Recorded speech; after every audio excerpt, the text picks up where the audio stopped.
परम सत्कार्यों गुरु प्यारी सात संगत जी राधा स्वामी जी। संगत जी, कल ब्यास में बाबा जी ने एक अहम मीटिंग की है जी, और बाबा जी ने संगत को बहुत बड़ा बोनस दिया है। संगत जी, ब्यास से ऐसी खबर सामने आई है जिसने हर किसी को गहरे विचार में डाल दिया है जी। अचानक बाबा जी ने एक बेहद खास बैठक बुलाई जी। अब सवाल ये उठता है कि आखिर वो मीटिंग किस लिए थी, उसमें कौन कौन मौजूद रहा और ऐसी कौन सी बातें हुई जिससे पूरी संगत हैरान रह गई। ये कोई साधारण मुलाकात नहीं थी जी, बल्कि बाबा जी ने खुद हर पहलू पर बारीकी से ध्यान दिया है जी। बाबा जी ने कौन से ज़रूरी फैसले किए, और सबसे बड़ा प्रश्न, बाबा जी ने संगत को दिया है बहुत बड़ा बोनस। इन सब बातों पर मैं आपको एक एक करके पूरी जानकारी देने जा रही हूँ जी। संगत जी, कल दिन में बाबा जी ने बहुत बड़ी और अहम मीटिंग की। सबसे पहले तो आप दिवाली से पहले दिवाली का बोनस जो संगत को बाबा जी से मिलने जा रहा है वो सुन लीजिए जी। संगत जी, कल और परसों 2 दिन बाबा जी खुद ब्यास में दर्शन देंगे, और कल ओपन कार्ड दर्शन होंगे जी, और साथ ही परसों सुबह बाबा जी खुद सत्संग फरमाएंगे जी। संगत जी, यहाँ एक बात ध्यान देने योग्य है कि ये कोई ऑफिशियल भंडारा या पहले से तय भंडारा नहीं है जी, बल्कि बाबा जी ने संगत पर कृपा करके संगत को ये दर्शन और सत्संग बोनस के रूप में दिया है जी। इसका फैसला कल 4 सितंबर को बाबा जी ने अचानक ही लिया था जी। लेकिन संगत जी, बाबा जी के इस फैसले के बाद अचानक एक और बड़ी खबर निकलकर सामने आई है जी, जिसने सबको सोचने पर मजबूर कर दिया। ये खबर इतनी ज़रूरी थी कि संगत की सारी नज़रें उसी पर टिक गई जी। जैसा कि सबको पता ही है जी, पंजाब किस दौर से गुजर रहा है, और संगत के मन में सवाल है कि डेरा ब्यास का माहौल क्या है, वहाँ की स्थिति कैसी बनी हुई है। ये सब मैं आपको बताने जा रही हूँ जी। परसों शाम करीब 6 बजे का समय था जब बाबा जी दरिया किनारे पधारे जी। उस पल संगत चौंक सी गई, हर तरफ हलचल मच गई, और उसी क्षण बाबा जी स्वयं सामने आकर खड़े हो गए जी, और पूरा दृश्य ही बदल गया। आइए अब उस अहम मीटिंग के बारे में बात करते हैं जो कल बाबा जी ने बुलाई। कल डेरा ब्यास में बाबा जी ने सचिव साहिबानों के साथ एक अहम बैठक की जी। वजह थी आसपास के क्षेत्रों की स्थिति, खासकर अमृतसर के कुछ हिस्सों में बाढ़ का खतरा बढ़ गया है। इस विषय पर विस्तार से चर्चा करने के लिए ये मीटिंग बुलाई गई जी। संगत जी, फाजिलाका, फिरोजपुर और तरन तारण के कई गांव बाढ़ की चपेट में आ चुके हैं। गुरदासपुर और उसके आसपास भी हालात धीरे धीरे बिगड़ रहे हैं जी। जहाँ जहाँ पानी ने नुकसान किया है, वहाँ सेवा की सख्त ज़रूरत है। इसी सिलसिले में बाबा जी ने उन क्षेत्रों के सत्संग घरों के सेक्रेटरी साहब को बुलाकर मीटिंग की जी।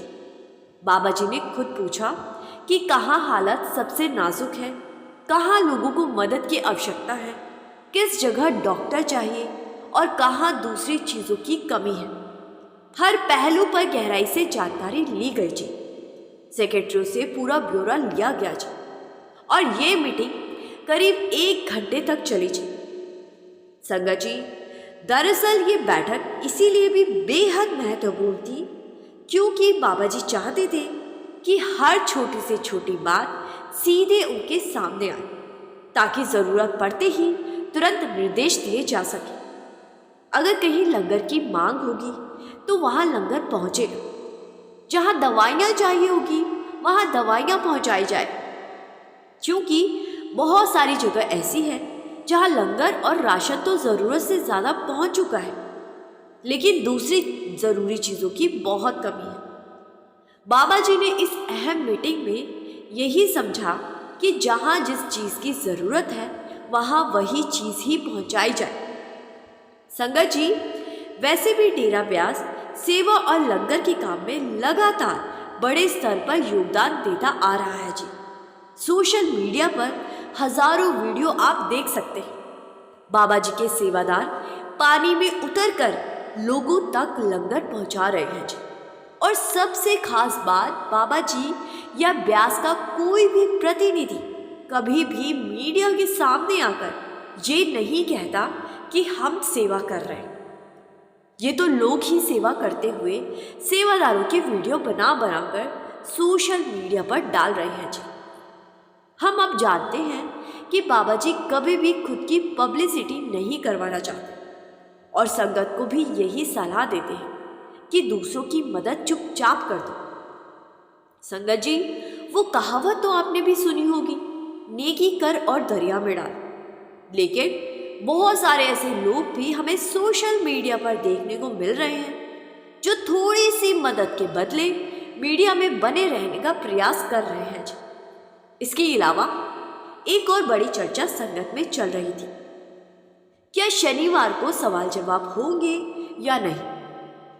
अब इस पर पूरी तरह स्पष्ट किया जाता है जी कि शनिवार सुबह बाबा जी कार दर्शन देंगे और शाम 4 बजे बाबा जी स्वयं सवाल जवाब करेंगे जी। बाबा जी ने संगत को कह दिया है, तैयारी कर लो, कार्यक्रम निश्चित है। संगत जी, अपना अपना सामान पैक करो और निकल पड़ो व्यास की तरफ। ये दर्शन और सत्संग एक प्रकार से दिवाली से पहले दिवाली बोनस ही है जी। ये कार्यक्रम एक बड़े भंडारे की तरह ही होगा। बड़ी बड़ी स्क्रीनें भी लगाई जाएंगी ताकि संगत आराम से बाबा जी के दर्शन कर सके जी। सवाल जवाब का ये सत्र लगभग 1 घंटे का होगा जी, जैसे बाबा जी पहले भी किया करते थे। संगत जी, ये सचमुच सौभाग्य का अवसर है जी। ये उनकी असीम दया है कि भंडारे के समय इतना बड़ा वरदान मिल रहा है। लगता है जितनी मुश्किलें संगत झेल रही है उतनी ही अधिक कृपा बाबा जी इस बार बरसा रहे हैं, क्योंकि सच यही है, सत्संग, सेवा और सिमरन ही वो 3 पूंजियां हैं जिनसे हम मालिक तक पहुंच सकते हैं जी। इन्हीं रास्तों से सद्गुरु अपनी दया बांटते हैं और हमें दुखों से बचा लेते हैं जी। अब कल की बात कर लें। शाम लगभग 5:45 बजे बाबा जी अपनी कोठी से बाहर निकले जी। पिछले वीडियो में मैंने आपको बताया भी था कि बाबा जी दरिया की ओर गए थे, पर अब मैं पूरी बात विस्तार से आपको बताती हूँ जी। असल में बाबा जी दरिया किनारे तक गए और कुछ देर वहीं खड़े होकर हालात देखे।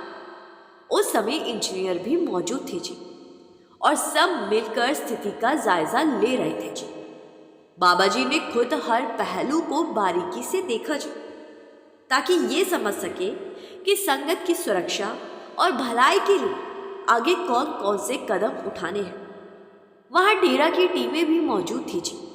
जब बाबा जी दरिया किनारे निरीक्षण के लिए पहुंचे थे तो अलग अलग इलाकों के लोग अपनी अपनी परेशानियां बताने लगे। कोई कह रहा था कि हमारे गांव में पानी भर गया है, तो कोई अपनी दूसरी मुसीबत सुना रहा। बाबा जी सबकी बातें बड़े धैर्य और तसल्ली से सुनते रहे, फिर इशारा करके अपनी टीम से कहते कि इन सब गांव में सेवा शुरू करवाओ ताकि लोग परेशानी में ना पड़े। इस तरह बाबा जी करीब 1.5 किलोमीटर तक दरिया के किनारे किनारे पैदल चलते रहे जी और हर जगह रुककर हालात का जायजा लिया। उस समय ज़्यादातर जत्थे अपनी सेवा पूरी करके डेरा लौट चुके थे। केवल एक जत्था वहाँ मौजूद था जी, जो तरन तारन से आया हुआ था और सेवा कर रहा था जी। संगत जी, वहाँ उस वक्त भीड़ बहुत कम थी, मुश्किल से 100 के आसपास सेवादार थे। बाबा जी पैदल चलते चलते सीधे उन्हीं के बीच पहुँच गए थे। साथ में इंजीनियर साहब और कमेटी के कुछ सदस्य भी थे जी। बाबा जी वहीं खड़े हो गए और एक एक करके संगत के बेहद करीब जाकर दर्शन दिए जी। लेकिन संगत जी, बाबा जी ने वहाँ किसी से कोई बात नहीं की जी, ना कोई सवाल पूछा। बाबा जी का मौन ही सब कुछ कह रहा था जी, और वो मौन हम सबके दिलों को भीतर तक छू रहा था। संगत जी, पिछले कुछ दिनों से एक वीडियो बहुत ही वायरल हो रही थी। उसमें कुछ लोग ये कहते दिखाई दे रहे थे कि बाढ़ तो आ गई, लेकिन डेरा मदद के लिए सामने नहीं आया। वैसे तो हमें सेवादारों द्वारा की जा रही सेवा की पब्लिसिटी नहीं करनी चाहिए, लेकिन जब कुछ लोग ऐसी बात कर देते हैं तो फिर उन्हें ये बताना ज़रूरी हो जाता है कि बाबा जी और बाबा जी के सेवादार इस आपदा में कैसी सेवा निभा रहे हैं जी। डेरे की तरफ से लगातार लंगर भेजा जा रहा है। रोज़ाना हजारों लोग वहाँ से भोजन पा रहे हैं और उनकी मदद की जा रही है। संगत और सेवादारों की वीडियो भी सामने आ रही है जी। गाड़ियाँ और ट्रैक्टर भर भर कर लंगर जा रहा है जी। लंगर और चाय लेकर गांव-गांव भेजा जा रहा है जी और लोगों तक पहुंचाकर बांटा जा रहा है जी। और कल हुई मीटिंग में जहां जिस चीज़ की ज़रूरत है उस चीज़ को पहुंचाने की भी बात हुई है जी। जैसा कि आपको पहले भी बताया गया है, अब आलोचना करने वालों की तो आदत ही होती है। कुछ लोग कहते हैं कि डेरा दिखावे के लिए सेवा करता है। संगत जी, ऐसी करोड़ों रुपयों की सेवा डेरा इतने गुप्त तरीके से कर देता है कि किसी को मालूम तक नहीं चलता। लेकिन जिनके पास ये सेवा जाती है वो खुद आकर जब वीडियो में बताते हैं तब जाकर दुनिया को पता लगता है कि डेरे ने कितनी बड़ी सेवा की है। अब इसको आलोचना करने वाले दिखावा समझ रहे हैं तो कोई क्या कर सकता है जी। लेकिन असलियत ये है कि हमारे डेरे की परंपरा हमेशा से बिल्कुल अलग रही है जी। हमारे सद्गुरु कभी भी ढोल नगाड़े बजाकर नहीं कहते कि हमने ये सेवा की, हमने ये काम किया। आलोचना करने वालों से मेरा सवाल, क्या आपने कभी बाबा जी या डेरे के किसी प्रतिनिधि को किसी भी न्यूज़ चैनल पर कोई बयान देते हुए सुना है क्या? अगर दिखावा ही करना होता तो ये तो बहुत आसान था। आजकल तो सोशल मीडिया का ज़माना है, आसानी से सेवा का दिखावा करके पब्लिसिटी हासिल की जा सकती है। कल जब हमने अपने फेसबुक पेज पर इस हफ्ते बाबा जी के सत्संग की सूचना दी तो किसी ने कमेंट किया कि 2 नंबरी दरबार है, यहाँ ना आरती होती है ना पूजा होती है। स्क्रीन पर देखिए इस कमेंट को। मेरा इस भाई से सवाल है कि आपको किसने कहा कि आप ऐसी जगह पर जाओ जहां आरती या पूजा नहीं होती? और सबसे बड़ी बात, ऐसे पेज को आपने फॉलो ही क्यों कर रखा है? संगत जी, आलोचना करने वालों को बस आलोचना से मतलब है। लोगों ने तो श्री राम की भी आलोचना की थी, लेकिन इससे क्या श्री राम पर से दुनिया की श्रद्धा या विश्वास कम हो गया? संगत जी, हजूर महाराज जी हमेशा सत्संगों में यही फरमाया करते थे कि सेवा का भाव गुप्त होना चाहिए। हजूर जी बार बार यही कहा करते थे कि असली सेवा वही है जिसमें कोई बढ़ाई ना हो, कोई प्रचार ना हो। आज भी वही रिवाज निभाया जा रहा है जी। हाँ, आज हर एक के हाथ में मोबाइल है और लोग सेवा करते हुए सेवादारों की वीडियो बनाकर उसको सोशल मीडिया पर डाल देते हैं और आलोचना करने वाले कहते हैं सेवा दिखावे के लिए करते हैं। संगत जी, बात सेवा की चल रही है तो आइए आपको सेवा के ऊपर एक घटना सुनाती हूँ जी। संगत जी, सिरसा जिले का रहने वाला लखनपाल एक सच्चा सत्संगी था जी। करीब 20 साल पहले उसने बाबा जी से नामदान लिया था जी और तब से ही उसके जीवन का सहारा संत मत ही बन गया था जी। लखनपाल पेशे से मजदूर था और दिहाड़ी करके किसी तरह अपने परिवार का पेट पालता था। उसकी पत्नी का देहांत बीमारी की वजह से बहुत ही पहले हो चुका था जी। अब उसका सारा ध्यान अपने इकलौते बेटे पर था जो जन्म से ही गंभीर बीमारी से पीड़ित था जी। लगभग 8-9 साल का वो बच्चा ना तो अपने पैरों पर खड़ा हो पाता था और ना ही ढंग से बोल पाता था जी। मुश्किल से 4-5 शब्द ही उसकी जुबान से निकलते थे जी। पत्नी की मौत के बाद घर और बेटे की पूरी जिम्मेदारी लखनपाल पर आ गई जी। जब वो मजदूरी करने जाता तो बीच बीच में एक दो बार घर लौटकर बेटे को पानी या खाना जरूर खिलाता। वो जानता था कि बेटे की हालत बेहद नाजुक है, पर उसके पास इतने साधन नहीं थे जी कि बड़े अस्पताल में इलाज करा सके। फिर भी जितना बन पड़ता उतना ज़रूर करता जी, और बाकी भरोसा बाबा जी पर छोड़ देता। उसे पूरा यकीन था कि एक दिन सदगुरु की मेहर से उसका बेटा अपने पैरों पर चलने लगेगा। लखनपाल का मन हमेशा सेवा की ओर खिंचता था। वो अक्सर सत्संग घर जाता और अपनी हैसियत के मुताबिक सेवा करता जी।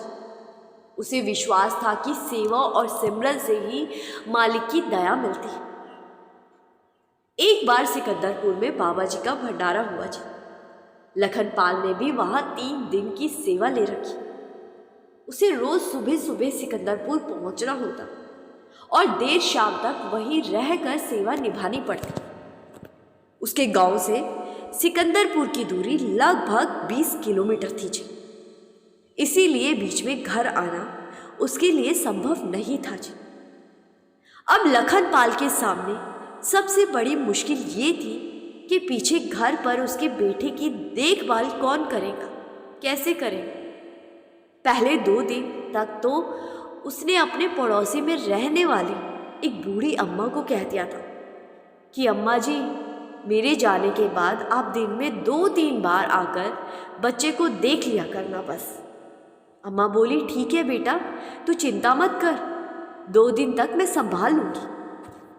लेकिन उन्होंने ये भी कह दिया कि उसके बाद उन्हें वृंदावन जाना है। लखनपाल ने हिम्मत बंधाई और कहा, ठीक है अम्मा जी, आप 2 दिन देख लेना, आगे की व्यवस्था बाबा जी खुद कर देंगे। पहले 2 दिन तक अम्मा ने सचमुच उसके बेटे का बहुत अच्छे से ख्याल रखा। लेकिन जैसे ही तीसरे दिन की बारी आई, लखनपाल की चिंता बढ़ गई जी। उसे समझ नहीं आ पा रहा था कि अब बच्चे को अकेला छोड़कर कैसे जाए। आखिर तीसरे दिन सुबह उसने मन बना ही लिया, सेवा तो करनी ही है। उसने बेटे के बिस्तर के पास एक घड़ा पानी का और कुछ खाने पीने का सामान रख दिया जी। फिर बच्चे को जाते टाइम समझाया, बेटा, जब प्यास लगे तो घड़े से पानी पी लेना, और जब भूख लगे तो ये खाना खा लेना। इतना कहकर उसने बेटे के मुंह में बाबा जी के प्रसाद के 2 दाने डाले और मन ही मन प्रार्थना की कि हे मेरे सतगुरु, मेरे पीछे से मेरे बच्चे का ख्याल जरूर रखना, ये आपका ही बच्चा है। इसके बाद वो बस पकड़कर सिकंदरपुर चला गया और दिन भर सेवा करता रहा जी। शाम को जब लखनपाल घर लौटा तो दरवाजा खुला देखकर उसका दिल धड़क गया जी। उसका दिल धक धक करने लगा। वो घबराहट में अंदर भागा और जो दृश्य उसने देखा उसे देखकर वो दंग रह गया जी। घर के भीतर एक अनजान औरत उसके बेटे को गोद में संभाले हुए थी। वो उसे पकड़कर खड़ा करने की कोशिश कर रही और उससे बातें भी कर रही थी जी। लखनपाल की आंखें फटी की फटी रह गई। उसने पूछा, बहन जी, आप कौन हैं? तो वो औरत मुस्कुराई और कहने लगी, भाई साहब, मैं तो आपके घर के आगे से गुजर रही थी, तभी अंदर से एक बच्चे की जोर जोर से रोने की आवाज़ सुनाई दी। 2-3 मिनट तक तो मैं बाहर खड़ी रही, लेकिन जब बच्चे का रोना नहीं थमा तो मैंने हिम्मत करके दरवाज़ा खोल ही दिया और दरवाज़ा खोलकर अंदर आ गई। जैसे ही मैं अंदर आई तो देखा कि बच्चा बिस्तर से गिरा हुआ था और पास में पानी का मटका टूटा पड़ा था। बच्चा बस एक ही शब्द बार बार चिल्ला रहा था, पानी पानी। तब मैं समझ गई कि बच्चे को प्यास लगी। घर में और कोई नहीं है। फिर मैंने पास रखे दूसरे घड़े से पानी निकालकर उसे पिलाया, तभी जाकर वो शांत हो। इसके बाद वो बोली, सच कहूँ, पहले तो मुझे अंदर आते ही थोड़ा डर लगा, लेकिन जैसे ही मेरी नज़र दीवार पर टंगी बाबा जी की तस्वीर पर पड़ी, मेरा डर पूरी तरह निकल गया। तब मैंने सोचा कि ये तो किसी सत्संगी का घर है और मैं भी सत्संगी हूँ, इसीलिए मैंने हिम्मत करके बच्चे को संभाला। फिर वो अनजानी औरत मुस्कुराते हुए बोली, भाई साहब, मैं एक डॉक्टर हूँ। आपके बच्चे को देखकर मुझे तुरंत समझ आ गया कि उसे कौन सी बीमारी है, और अच्छी बात तो ये है कि इसका इलाज अब बिल्कुल संभव है। लखनपाल ने झिझकते हुए कहा, पर बहन जी, मेरे पास इतने पैसे नहीं हैं कि मैं इसका इलाज करवा सकूं। उस औरत ने उसे दिलासा देते हुए कहा, आप बिल्कुल चिंता मत कीजिए, इस तरह की बीमारियों का इलाज सरकार खुद करवाती है, और वो भी मुफ्त। शायद आपको जानकारी नहीं है, लेकिन सरकार की खास स्कीम के तहत ये इलाज बिल्कुल मुफ्त होता है। मैं सरकारी अस्पताल में डॉक्टर हूँ, और आपका बेटा वहीं पर बिल्कुल बिना किसी खर्चे के ठीक हो जाएगा। इसके बाद उसने अपना नाम बताया और कहा, कल आप अपने बच्चे को लेकर अस्पताल आ जाना। वहाँ सिर्फ एक फॉर्म भरना होगा और फिर उसका इलाज शुरू कर दिया जाएगा। अब ये कहकर वो औरत वहाँ से चले गई। अगले दिन लखनपाल अपने बेटे को लेकर उसी अस्पताल पहुंचा जी। डॉक्टर ने उसकी सारी औपचारिकताएं पूरी करवाई और तुरंत इलाज शुरू कर दिया जी। लगभग 8 महीनों तक लगातार लंबा इलाज चलता रहा जी। अब धीरे धीरे वो बच्चा, जो कभी खड़ा भी नहीं हो पाता था, आज अपने पैरों पर दौड़ने लगा। अब वो साफ साफ बोल भी सकता था।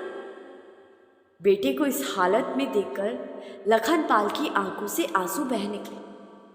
उसने भावुक होकर उस औरत का धन्यवाद किया और रोते हुए कहा, बहन जी, आप तो मेरे लिए भगवान बनकर आई हो।